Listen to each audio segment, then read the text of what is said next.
Well, happy Divine Mercy Sunday from Crossing the Trail. I know it's been a while since I posted anything, but I don't want to post just to post. I want to post when something really struck me, and not just because it's time to do it.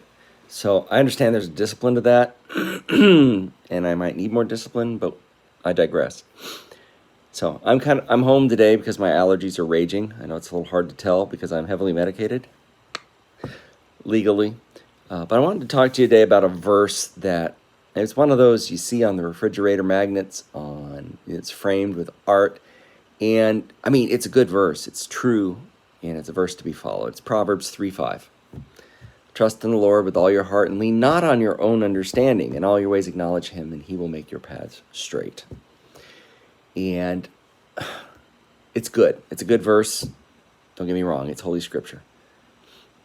But I want to think about how many who have that verse don't think to apply it to Sola Scriptura.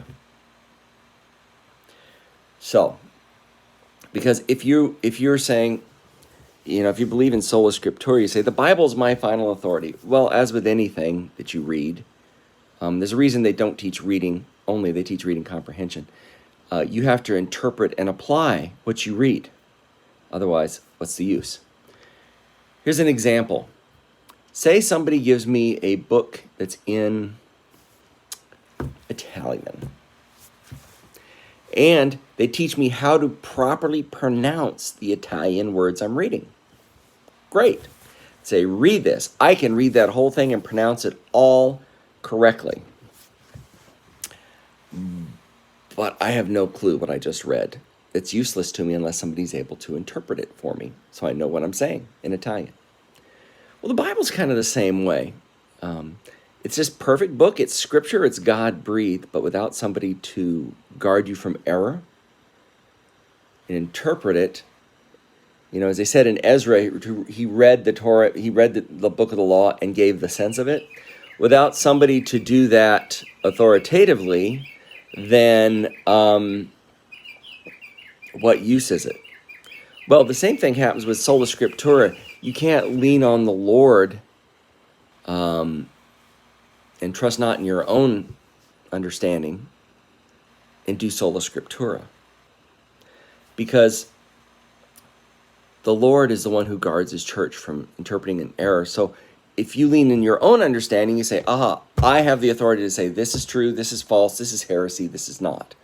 And what you're saying is, I will claim the Bible as my final authority, but in fact, what you're claiming is yourself as the final authority because you have decided that it's the Bible you're going to follow, and you have decided your ability to interpret that Bible is really the final authority. So in fact, you have made yourself the final authority. Are you guided by the Bible?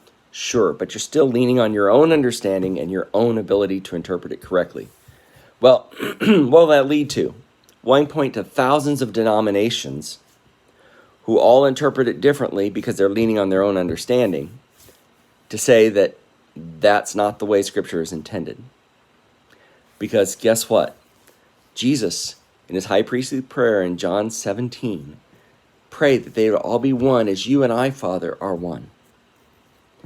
Is the fruit of Sola Scriptura, people leaning on their own ability to interpret and apply Scripture, has that resulted in the answering of Christ's prayer that night before his crucifixion? One of the things he was dying to accomplish? No. That's resulted in chaos, a sea of opinions, or everybody has their own opinion about what a verse means, and who may even, over the course of a lifetime, have differing opinions. Like, now I think it means this. It's just a sea of opinions and noise. It's not unity. When you take Scripture alone outside of the tradition and the magisterium of the church, what you have is chaos and leaning on your own understanding. It's up to you to figure everything out. Why have apostles, prophets, and teachers in the church if their teaching isn't binding? If they can't say, this is the court of final resort, and this is what that means, who can say, no, this is the proper interpretation.